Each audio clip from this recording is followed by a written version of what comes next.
जैसा कि मैंने बताया, हम मुश्किल सूरत हाल में हैं। अबू मोहम्मद को ढूंढना अब मेरे लिए इज्जत का मसला बन चुका है, वरना मैं आप लोगों को इस वक्त परेशान न करता। जानता हूं मैं। हम आपकी मदद के लिए तैयार हैं हायरा साहब, लेकिन बाबा उरूज, अबू मोहम्मद मेरे इलाके के समंदर से गायब हुआ है। आपके अलावा कोई उस इलाके को नहीं जानता। आप दोनों से बेहतर कोई नहीं जो उसे तलाश कर सके। अभी हाल ही में हम एक बड़ी मुसीबत से बचकर आए हैं। फौरी तौर पर सफर के लिए निकलना मुश्किल है और हमें यूनिता का जहाज या कश्ती भी नहीं मिलेगी किराए पर। आप इसकी फिक्र ना करें। किसी से कश्ती या जहाज लेने की जरूरत नहीं है। यह मसला मुझ पर छोड़ दें, मैं आपके जाने का इंतजाम कर दूंगा।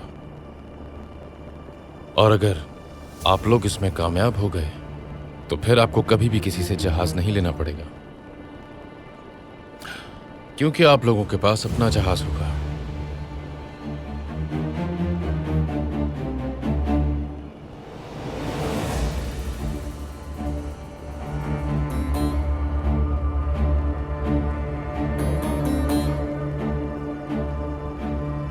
हम इस बारे में सोचकर आपको जवाब दे देंगे हायरा साहब।